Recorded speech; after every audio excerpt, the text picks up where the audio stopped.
Hi, my name is Noel Davis with World Composting, and today I want to go and show you my urban worm bag version 2.0. But before we start, I do have a confession to make. I had some issues with my freezer that I had. It decided to, it's an older freezer, it's from the 60s, and it built up with a lot of ice, and all of a sudden it just stopped cooling, and I had to get rid of a whole lot of food, which meant that it needed to go into my bin. So I had a whole lot of frozen fruits and vegetables that all of a sudden I just had to run everywhere and put everywhere I could in my bin. So I've sort of overloaded all of my bins and bag systems I have in my house. Luckily, I have enough capacity to handle it, but it was a lot more than I was expecting. As two of the shelves were basically filled with food.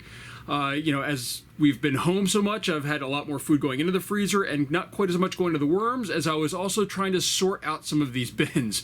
So no sorting now. I've kind of overloaded them. Hopefully they'll work their way through this food and we'll catch back up on the backside. But with that, I did add a lot of food to the urban worm bag, and now we're going to take a look at it and see how it's doing with this overabundance of food that I've added to it. So let's go take a look. All right, so here's the bag. Let's open this up. And I added a lot of food, so we'll see how it's doing. If it's too wet, too dry. Oh, it looks a little wet in here. Definitely some water buildup on the lid. This is not the only system I loaded up. Oh, it looks like we've got a fruit fly in here too. That looks like a worm, although it looks kind of small. So let's take this up and let's dig through here a little bit. Oh, we got a worm right here on top. Look at this. Look how much it's jumping around too. This is a lively worm. So there's tons of food in here to have them on the surface like this. I haven't had that before with these worms.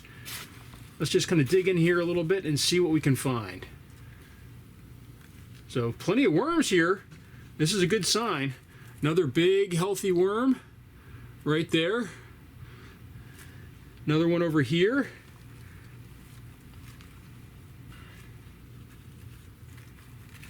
Some more worms in here. Nice and healthy, these worms too. They look really good. So I'm really liking the way that they look. They're nice and healthy, and they're not no yellow tails or anything like that as far as the coloring on them. They look really, really healthy.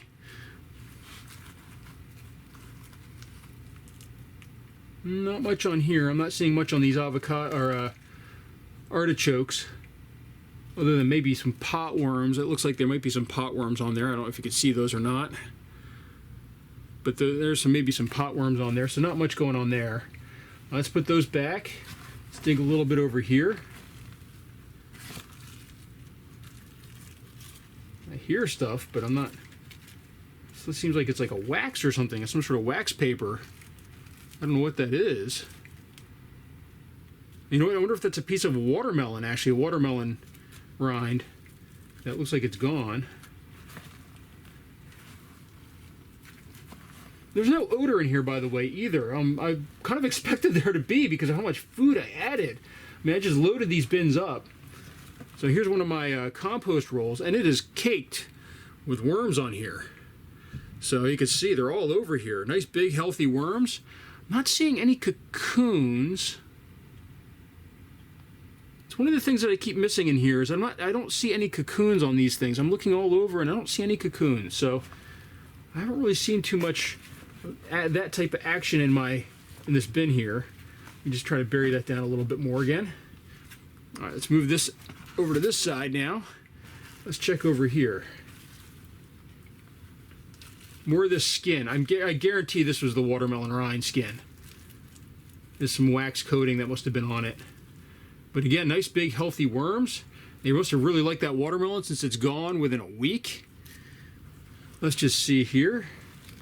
There's another one of my bags here. Look at this. Look at this guy. Oh my gosh. He is massive. Hold on. Let's pick him up here. These are the European night crawlers in here. This guy is massive. This would be a good fishing worm. Nice and thick. So if that's what you're raising your worms for, these are really good, nice big fishing worms if you need big ones.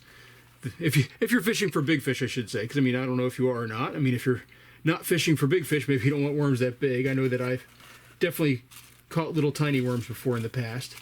Yeah, this is definitely watermelon skin of some sort of wax. Kind of crumbles apart, not a big deal. Another section over here. This was again under watermelon, so tons and tons of worms on the top of this one as well. really doing well. They're starting to work their way in there a little bit, it looks like. All right, let me just move this out of the way again over here. Some more of that skin. Nice big worms again. So this surprisingly, I'm seeing a lot of worms in here, and the watermelon's all gone. But they're starting to maybe move their way up here and work their way into this material. With the fact that I was able to bring them up here from the depths. Let's just dig down a little bit right here and see what's going on. One worm, a couple worms in here. Nice healthy bin, good looking material too. Oh, we got a few worms in here. So they're definitely moving through all this stuff. This is looking really good actually. Maybe it needed more food than I've been putting in. I've been kind of keeping it a little bit light, hoping that they'd build up in numbers, but maybe they needed these big feedings. Let's just check the middle here. I didn't throw much in the middle.